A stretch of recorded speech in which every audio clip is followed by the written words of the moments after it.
Good afternoon, everybody in the room and online. Welcome to this Kirby seminar as part of the series. My name's Tony Kelleher, and today we'll be hearing about the use of moxidectin for river blindness. Before we start, though, I'd like to acknowledge the traditional owners of the lands on which we meet, and in particular, the Bejigal people of the Eora Nation, which are the traditional owners of the lands on which the Kirby sits. I'd like to pay my respects to Aboriginal and Torres Strait Islanders who are joining us today, and pay my respects to elders past and present. So today we're going to have a seminar in two parts. We'll hear from both Susana Nery and Marta Solveig Palmeirim. And then there'll be a chance for questions and answers at the end. And for those online, you can access this by accessing the Q&A button on the bottom of your screens. So the first part of the talk will be given by Professor Susana Nery, who leads the Neglected Tropical Diseases Research Group here at the Kirby. She has a multidisciplinary background in neurosciences, molecular parasitology, public health, and field epidemiology. And she's worked across many continents, including Africa, Asia, and the continent in which we're all meeting now. And she's been developing evidence-based strategies for sustainable disease control and elimination. So I'll hand over to Susana now. Thank you, Tony, and thanks everybody for being here and online. I would also like to start by acknowledging the Bejigal people as traditional custodians of these lands and pay my respects to elders past and present. I recognize the enduring connection of Aboriginal and Torres Strait Islander peoples to this land, culture, and community. So once again, thanks for the opportunity to introduce the EKAIO. EKAIO means the cure in Ubuntu. Ubuntu is the local language of the area where this study is taking place in Angola. So we're going to be talking about Marta and myself. Marta is a trial coordinator joining from Portugal. And we're going to be talking about this trial that we've been running, which is a cluster-randomised controlled trial comparing moxidectin versus ivermectin mass drug administration for the control of onchocerciasis and other neglected tropical diseases. And we're going to be telling you about the activities that took place last year and the beginning of this year. I will also start by acknowledging that this is a very large collaboration for a very large study. I will not go through all the names here, but you can see we have many partners, including the Ministry of Health of Angola and the Mentor Initiative, who have been our implementation partners.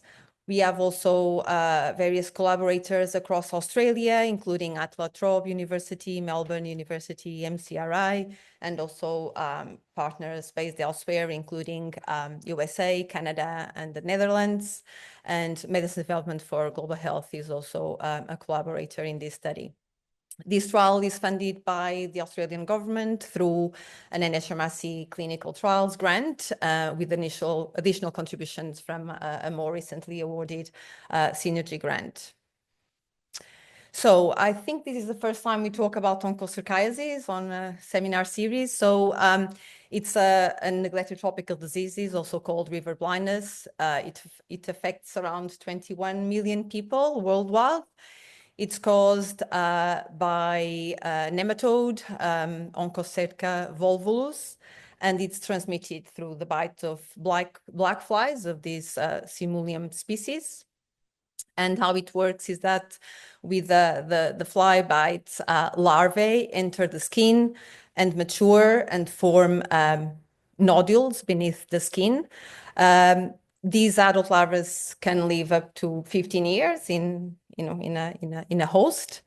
And from these nodules, they continue to reproduce and release microfilarias, up to hundreds every day.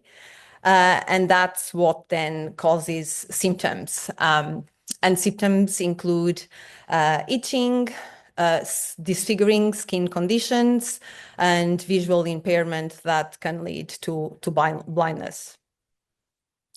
So onchocerciasis is an NTD, or neglected tropical disease, is targeted for elimination by WHO, and that is to be achieved mainly by this strategy that I believe you're familiar with now, called mass drug administration, or MDA.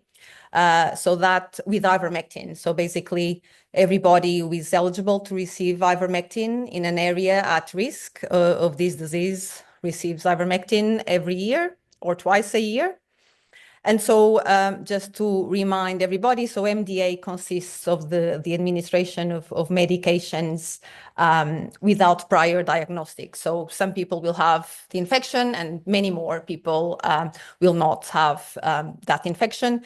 And these needs to be repeated many years, because I've just said the adult worms can live for more than 10 years, and ivermectin only kills the microfilaria, but not the adult worms.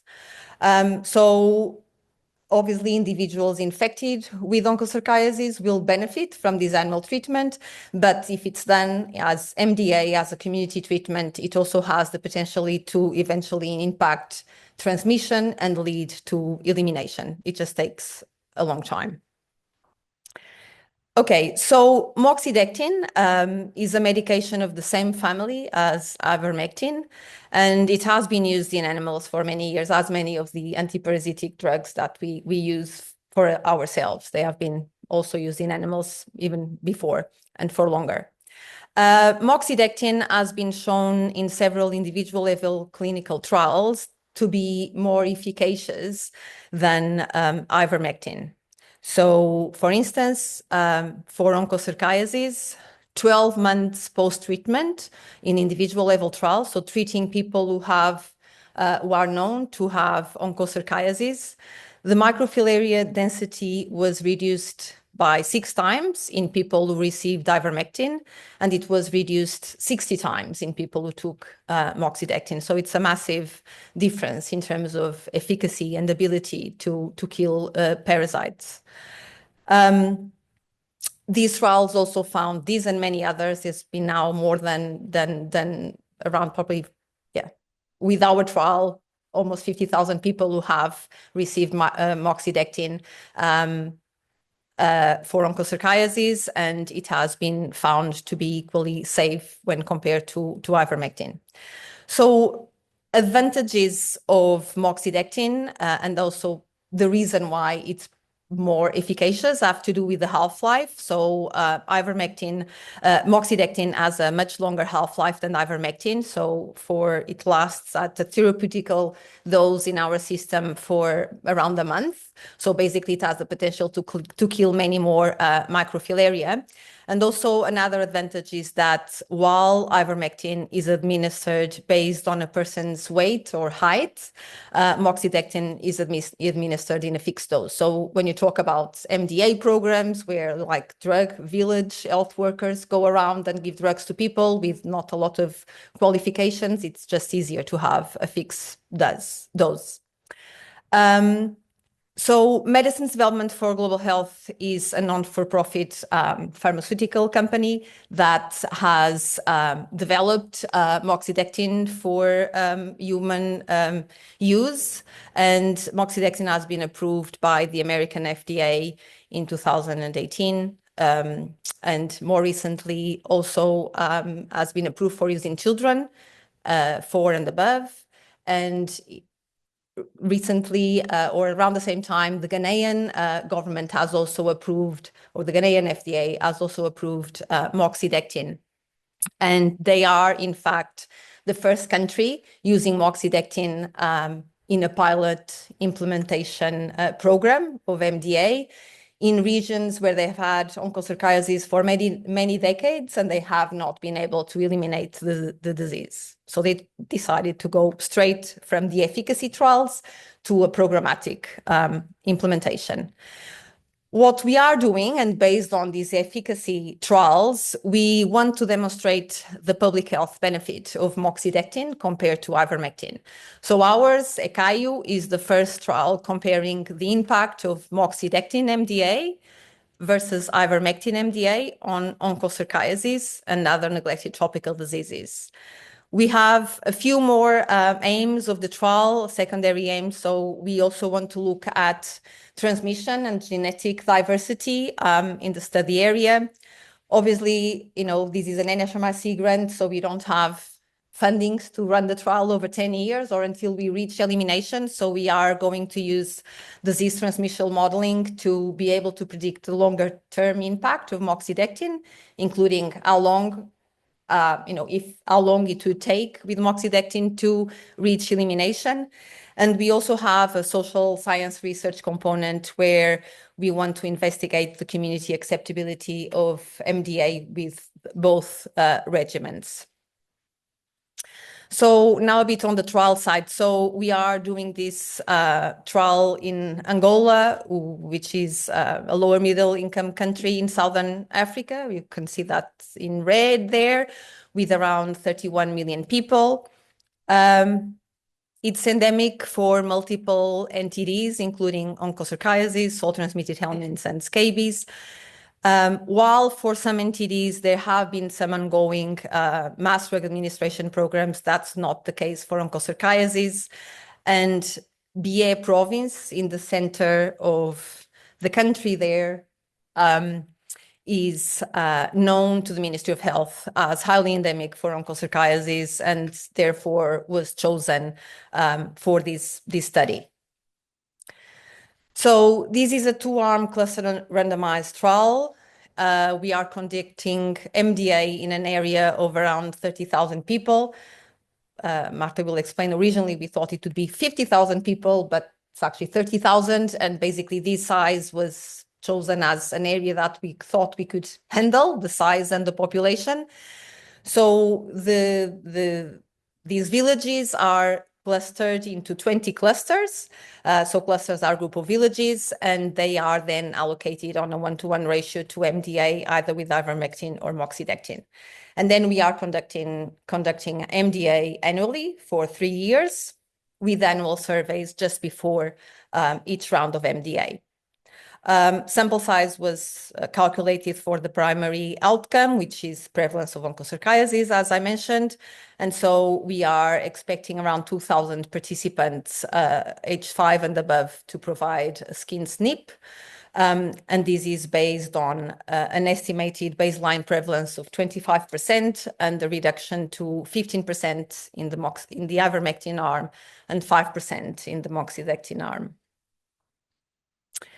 Again, just kind of going to recap the sort of full picture of the trial and also to kind of go through the different things that we have, activities that we have been doing. So as I mentioned, these will take place over 3 years or a bit more than 3 years. So prior to the implementation of the trial itself, last year and early this year, we started with this a couple of preparatory activities. So a rapid assessment that included both entomology and parasitology to kind of identify the study area.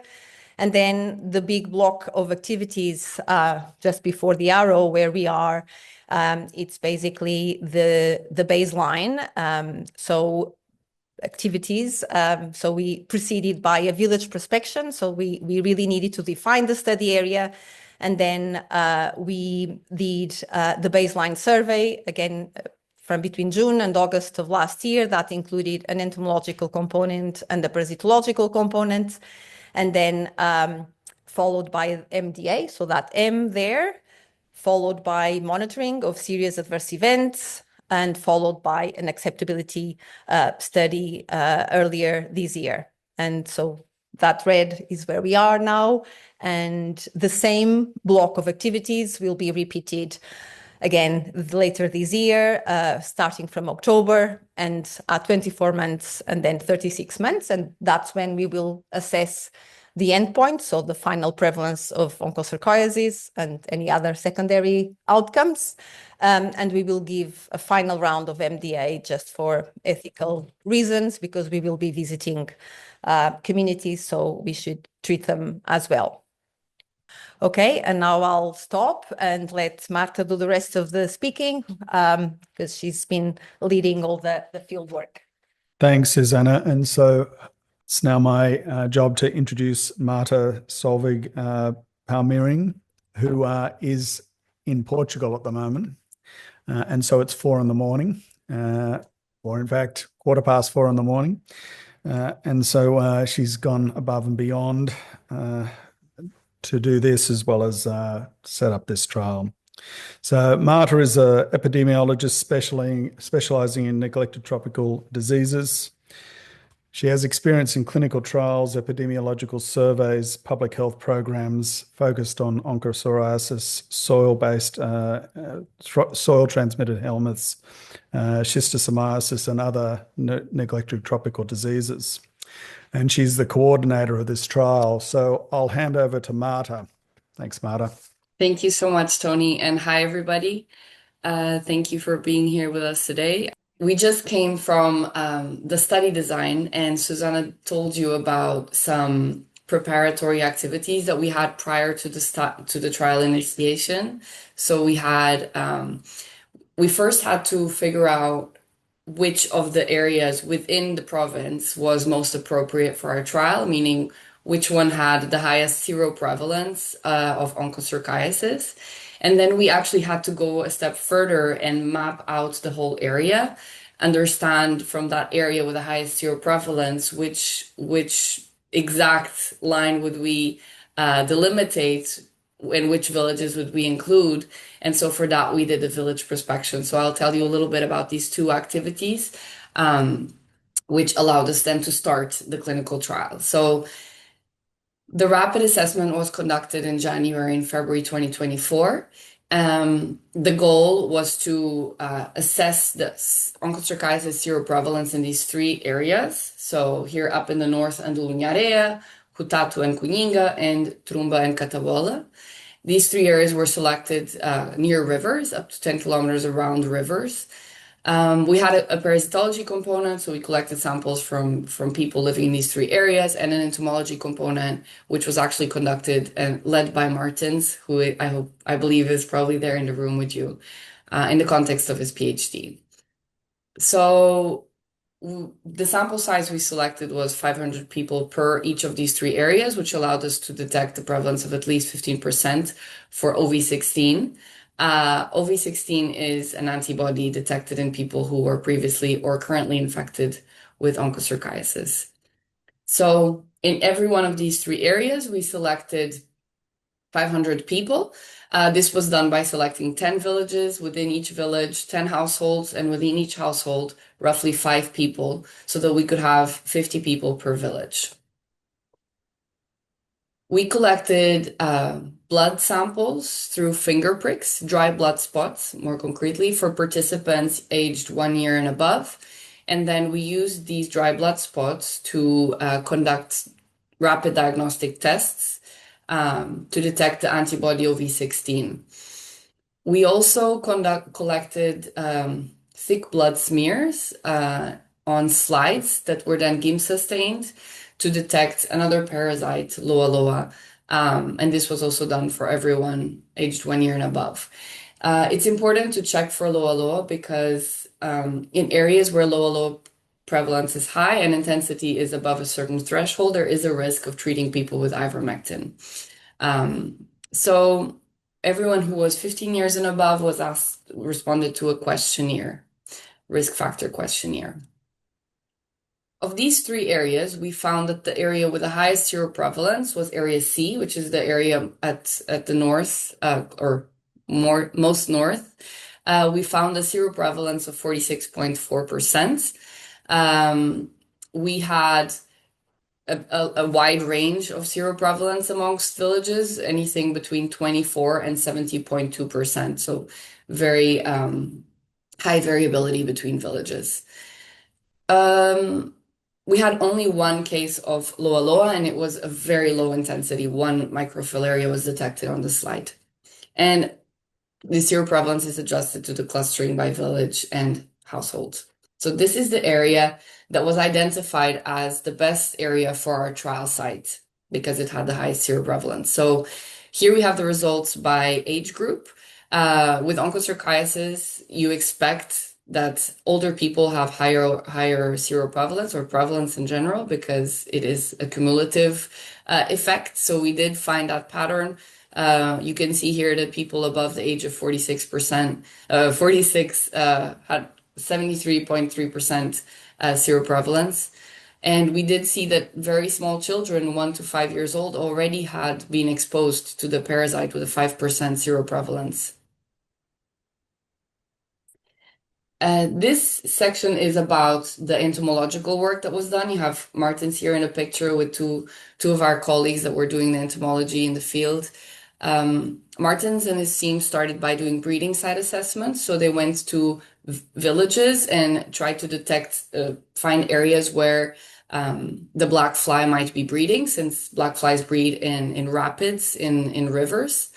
Then they collected all the larvae they could find, pretty much, and shipped these larvae to Professor Kamgo's lab, where they conducted cytotaxonomy analysis.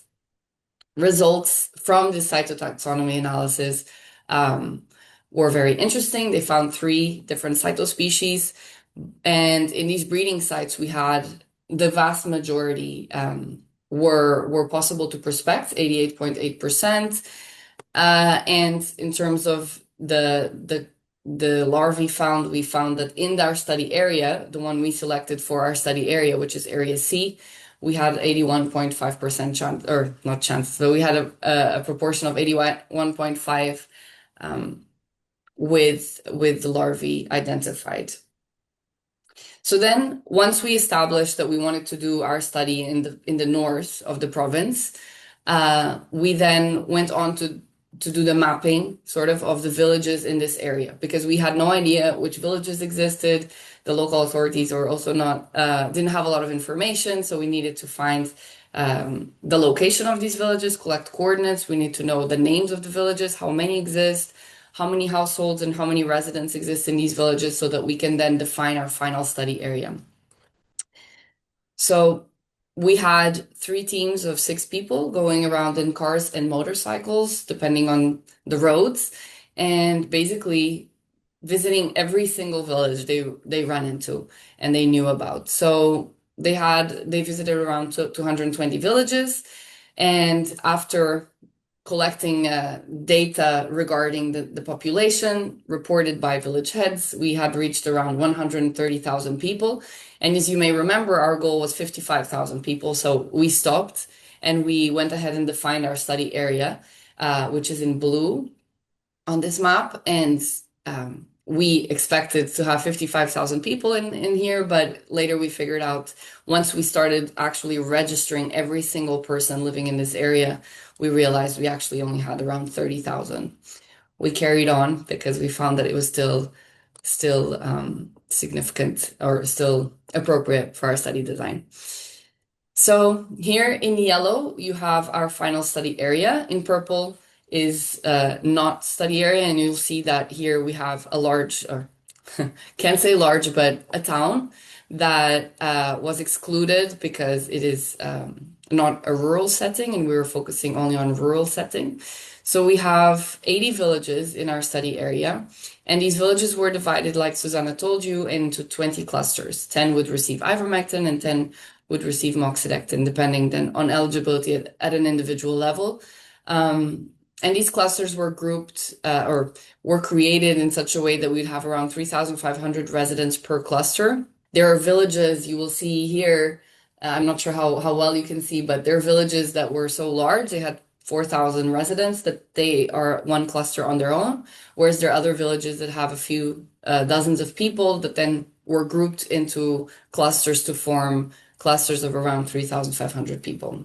So now we have our study area defined and we can actually start our clinical trial. So in June and July 2025, Martens, again, together with his, well, an even larger entomology team than the previous year, they conducted the baseline entomological survey, which aimed at collecting the actual adult flies. So not the larvae this time, the actual flies, so that we could assess infectivity rate of the flies with onchocerciasis. So for this, we had 5 different sites around the study area. Those are the little circles in red, not very visible on the map.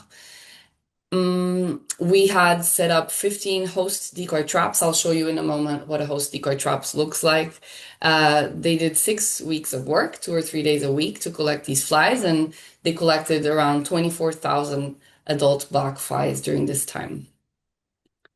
So here we have, Here we have the trap. So the trap, as you can see, has a tent in which there is a volunteer that is sleeping or just hanging out. And there's then a tube that leads sort of the breathing, so the carbon dioxide of the volunteer into the direction of this sort of drum or bucket.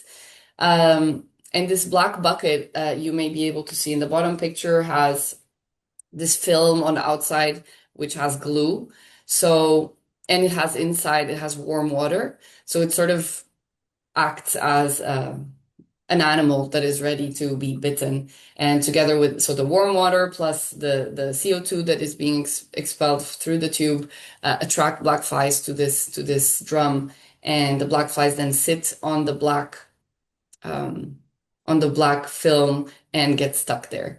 And then the entomology team will twice a day remove all the flies they find glued to the drum and store them for further analysis. So these 24,000 flies were grouped into pools, and out of these 223 pools that were created, we had for O150, which is a DNA sequence that is recommended by WHO to determine infectivity rates in black flies.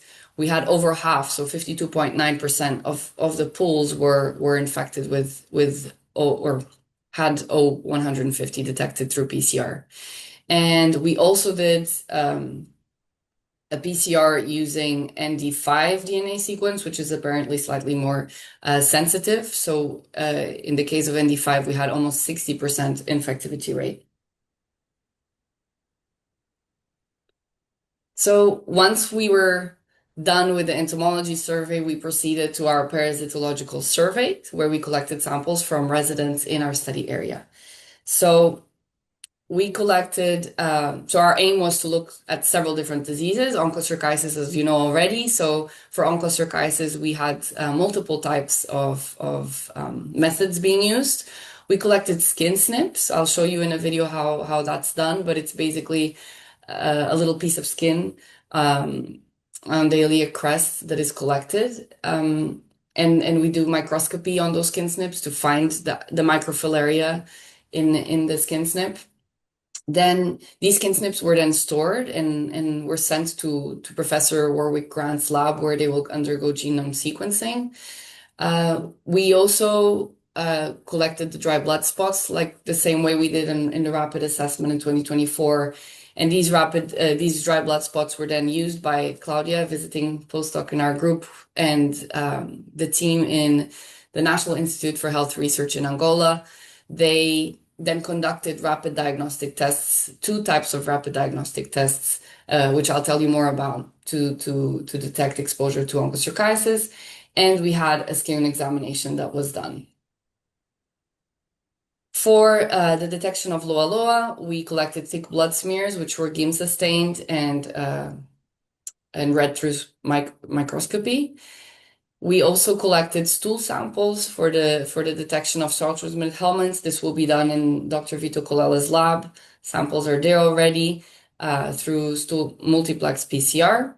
Oh, sorry, the order is... For scabies and impetigo, we also had the skin examination, and then we had 1 household questionnaire. So 1 questionnaire per household was asked exploring the determinants of exposure, risk, and perceptions of onchocerciasis. And with the leftover DBS dry blood spots we have, because we collected multiple petals per person, we will be able to explore the existence of other NTDs using IntelliFlex. So for the baseline parasitological survey, we had to train a lot of people. So we had around 60 field workers divided into 10 teams.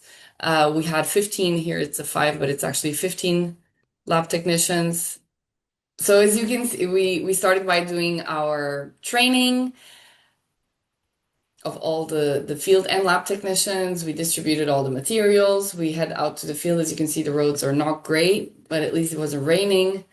The parasitological survey sample collection is done house to house. So you can see houses are actually labeled by mobilizers the day before.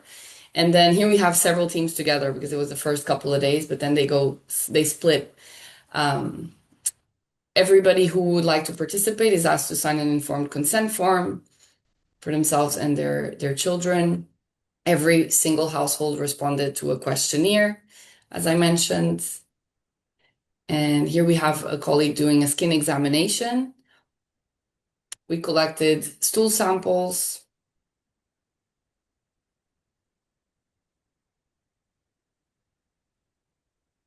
People were patient.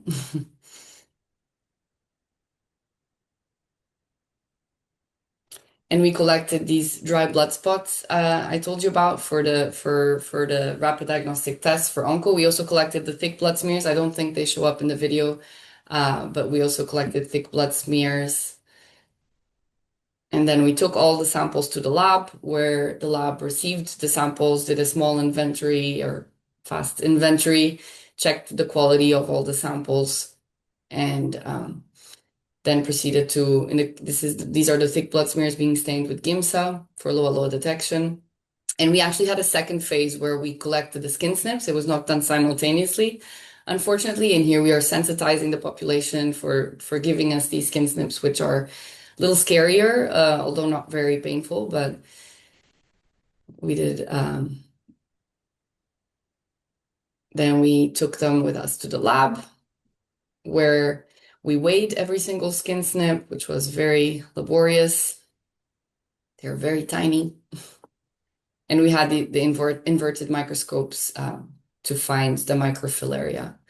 Then we stored all the skin snips for analysis, for genome sequencing with Professor Warwick Graham.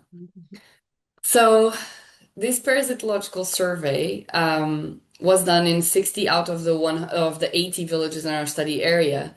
And it didn't include every single person out of the 30,000 people. There was a subsample of around 2,700 people that participated. So we had 564 households participating with around 3,000 people. Of these, 2,700 were present, and we got almost every single one of them to participate. People were very eager to participate. So here we have the different sample types and the number of participants that provided each sample. For skin snips, we collected 2 skin snips per person, one from the right iliac crest and one from the left iliac crest. And so we had skin snips from around 1,700 people almost. Dry blood spots, 2,300, thick blood smears, 2,250, stool 2,000, and skin examination, 2,500. Regarding results, so we had a skin snip positivity, so at least one of the 2 skin snips would be positive. There was a large variability, so anything between 0 skin snip positivity in the village up to 77%. And the mean was 29.5%, so that's almost 1 in every 3 people was infected with the actual microfilaria. As you can see here, these are the larvae or the microfilaria that we see on the microscope. So here we have the skin snip positivity by age. So just as we saw for the seroprevalence, so for OV16 prevalence, we saw the same pattern in the skin snip positivity. So the older the group, the age group, the higher the seroprevalence. And we had amongst people aged 51 to 60, we had over 50% prevalence or positivity of skin snips. For Loa Loa, in the thick blood smears, we identified 3 potential cases. Were initially identified. And then we had, like I told you, Claudia went to Angola and worked with our colleagues from the National Institute for Health Research to use the dry blood spots and conduct rapid diagnostic tests. So we have 2 types of tests. We have the commercially available OV16 test, which is the SD BioLine test. And then we have the biplex rapid diagnostic test, which is a novel, still under development rapid diagnostic test that has 2 test lines. One test line has OV16, which is the exact same antibody. That's T1, test line 1. And then we have OV33, OVOC3261. So that's a combination of 2 antibodies, which are on test line 2. And so out of the around 2,600 dry blood spots that were analyzed for each of the tests, as you can see for Abbott, that's the commercially available one, we had around 35% seropositivity. And for biplex, depending on what you consider to be a positive, whether it's only positive when the 2 test lines are positive or only 1 test line is positive, etc. I won't get into too many details, but 2 test lines positive is what the company is going for as considered to be positive, and for that, the seroprevalence was around 26%. This is a collaboration with Dr. Marco Biamonte from Big Eye Diagnostics. So we had our baseline data, so we moved on to our intervention. We conducted our mass drug administration in December 2025, and this was done in every single village of our study area, so that's 80 villages in total. We had around 30,000 residents. Of those 30,000, only 75% were eligible for treatment, so aged 5 and above, not pregnant in the case of women, amongst other exclusion criteria. In every single village, we selected a focal point. They acted as the point of contact between our study team and the villagers. And they had many other roles during the process. We also recruited 154 community drug distributors. These were the people who'd actually deliver the drugs. They were working in pairs of 2. One person was actually administering the drug, and the other person was filling out these MDA registers on paper. So these were registers for every single household where we recorded the name, age, sex of each resident of the household, as well as whether they were pregnant in the case of women or breastfeeding. If breastfeeding, how old was the baby? Which drug was administered? What was the dose administered? Did they consent? Did they refuse? And now we're doing the second data entry for this data. Good. So we had first hour training for the village focal points. So there's a lot of paperwork and preparation behind it. These are our village focal points enjoying the training. We had to give out materials for every single person. They headed back to their villages, and then we started the training for the community drug distributors, which were more of them. So we do a lot of role playing to try to understand every single step they should follow. We then gave them all the materials they needed. So depending on which village they belong to a cluster that was allocated to either ivermectin or moxidectin. So the materials will vary according to the village. For ivermectin, we use these dose poles, the poles you can see they're holding to do the dosing. I'll show you later. Whereas for moxidectin, the system is different. So then the mass drug administration started. This was during the rainy season, which has extra difficulty. Here filling in the MDA register for one of the households, and these are our teams. So the drug distribution was also done house to house. So for moxidectin, the dosing was done for all 12 years and above, was a fixed dose of 8 milligrams, so 4 tablets, whereas for between 5 years and 11 years, we had to weigh children, and then based on the weight, we would decide how many tablets we would administer them. For ivermectin, we use these dose poles, which is considerably simpler to deliver the drug.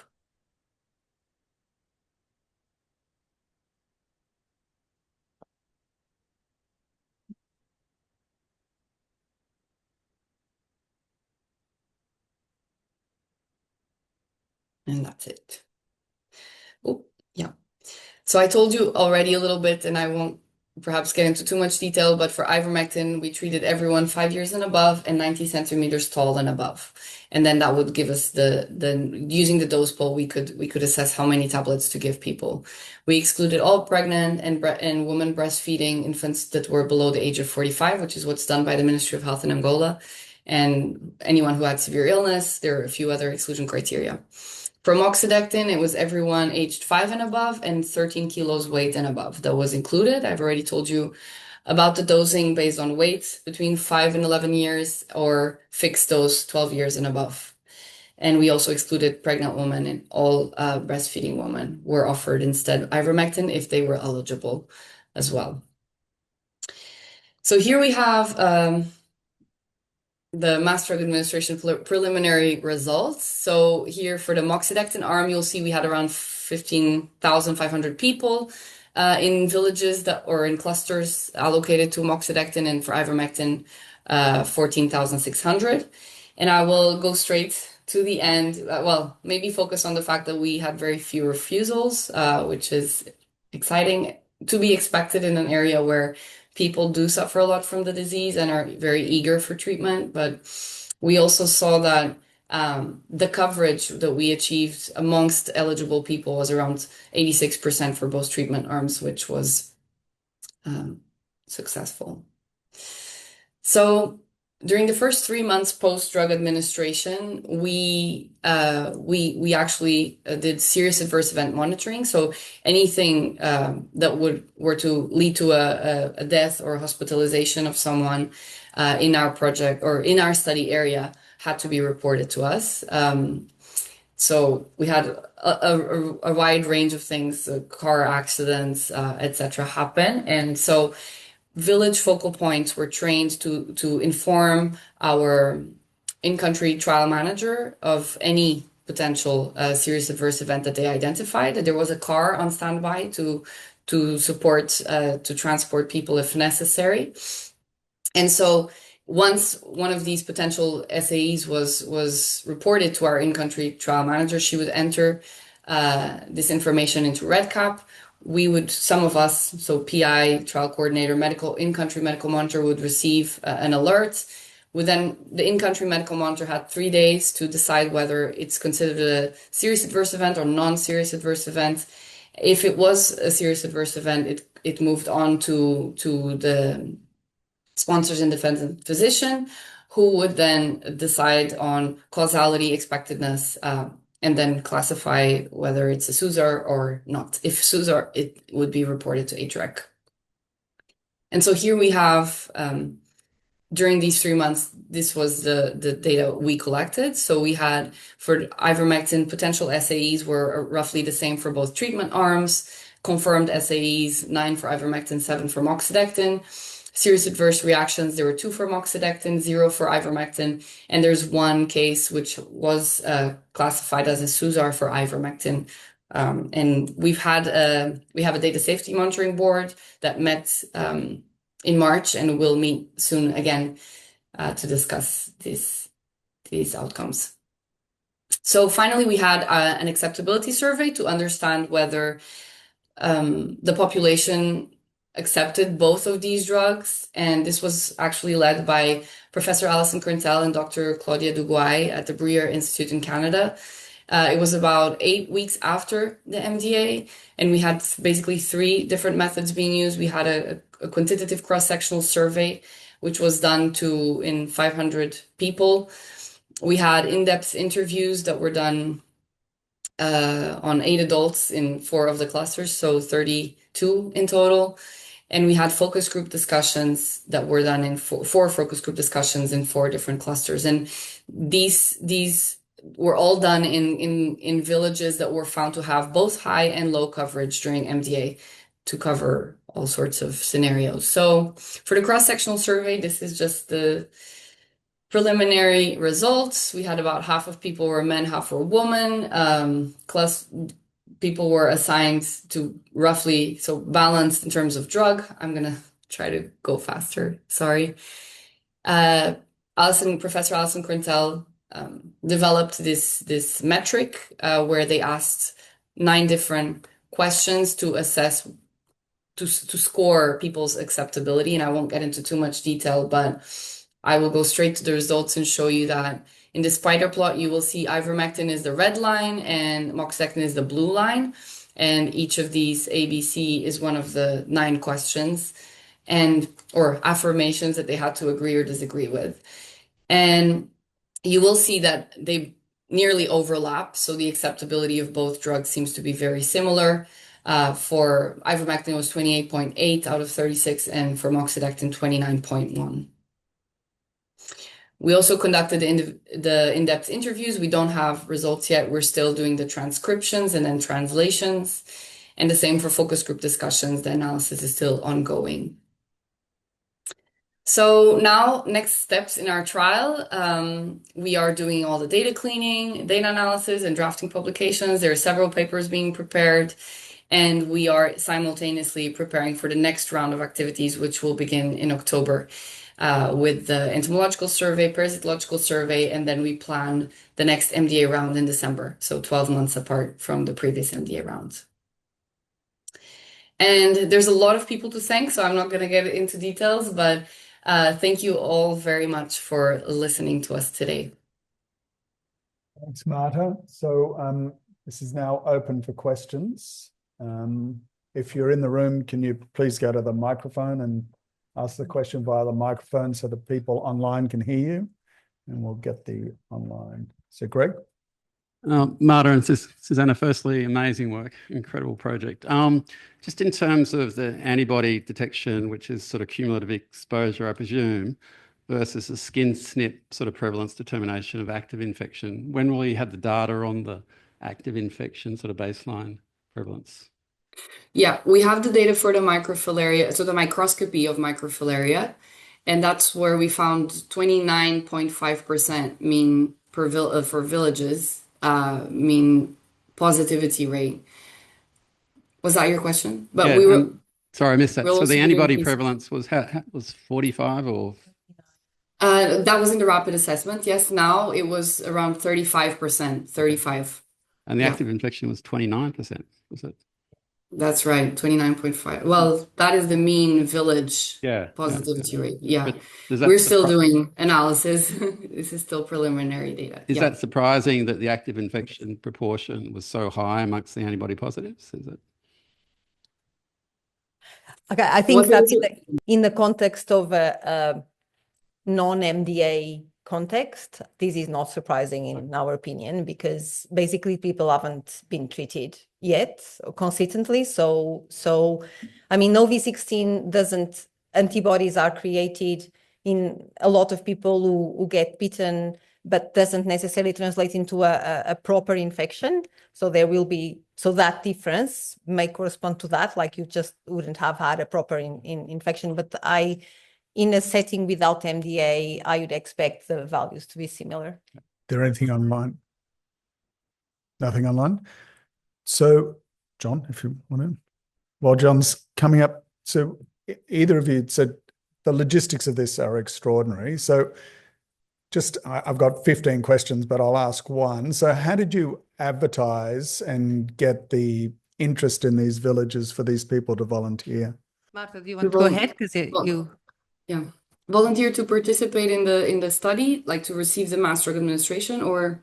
Yeah, well, I think you're going to, that's my second question is the next one. How did you get the sort of village representatives to sort of work on the trial as well? So I'm interested in both how you recruited to the trial and how you actually recruited the workforce as well. Yeah. So the workforce was mainly at the village level, was appointed by the village. So mostly the village heads would sort of decide who, I mean, we needed people who knew how to read and write, which for some villages, sadly, was hard to find. So that was sort of the main criteria. And then obviously people who were available for treatment and available during those days to work, but people, they weren't volunteers. They were, they had a small contribution. And so, but they were very motivated in general. It was really, really amazing to work with everyone, both village focal points and community drug distributors, and also the team behind the parasitology. It was very very nice to work with everyone. And then regarding the population and sort of having people participate in the actual trial, I would say that was also not very difficult because people were already very aware of the disease. I mean, they see around them, like, or even they themselves have a lot of symptoms. They know a lot of people who have lost, so they're actual blind or losing their eyesight because of the disease. So they're very aware of the disease and its repercussions, and they're very eager to do anything it takes to eliminate it. So we had, during the parasitological survey, we did provide all the information prior to people deciding whether they participate or not. So that's how they got a big chunk of information. And then during mass drug administration, prior to mass drug administration, Village Focal Points conducted community meetings. So they were trained on how to conduct these community meetings where they explained the whole trial. They explained all the background on the disease and the two drugs, and then people could decide based on that. So I think these were sort of... Just wanted to add prior to that in terms of the logistics. So just to mention that this was, we have kind of weekly meetings with the Ministry of Health. And so even though the logistics, like we had 10 cars or 15 cars during the MDA or during the survey. So it's really the logistics support was done by Mentor, but everything was done through the Ministry of Health. So the MDA, not for Onco, because they haven't done it consistently, but so we would have meetings every week with the NTD unit of the Ministry of Health. Then they would put us in touch with the province level unit, NTD unit, and then with the district level. So basically we had Marta weekly meetings with the different levels, and myself, and Marta then with the district level. So basically it was done through the Ministry of Health. And then they had their own ways of reaching out to the villages, and basically it was through the district staff. They would say, we need X number of people to come, 80 people to come for training. These are the terms of reference. You need to send us people like that, and then we would train them. The same with the MDA. So it was done through the Ministry of Health. John. Yeah, this is not so much a question. This is more just I think you can all appreciate the astonishing logistics and preparation and hurdles that have been outlined by Susana and Marta's presentation, and what they haven't even started to mention is some of the major issues they had to deal with through the last couple of years, including the fact that the government wanted to introduce a mass drug administration program on a standard basis in the trial areas. All that had to be negotiated, and the reconfiguration of overseas national aid to Angola through changes in the aid environment, which meant that I think this microphone got really. It was on. It was. Yeah, sorry, just to the reconfiguration of the international aid environment over the last couple of years, which has meant that this very trusted partner Mentor, as their role has been put into question, or was actually rendered very difficult, and a whole range of other things that I so basically just get up to say what I think just a phenomenal job that Susana and Marta and Martins and many other people involved in this work, and I think this is projects Kirby Institute in a whole different light, and has really set a new standard of the kind of research that we can pull off. So more just a comment than a question. Well, I think we're unfortunately coming up to the hour, so we might leave it there. We'll look forward to getting updates on how it goes forward, but just to reiterate quite an extraordinary achievement. So thanks, Marta, and thanks, Susana. Thanks very much. Thank you very much.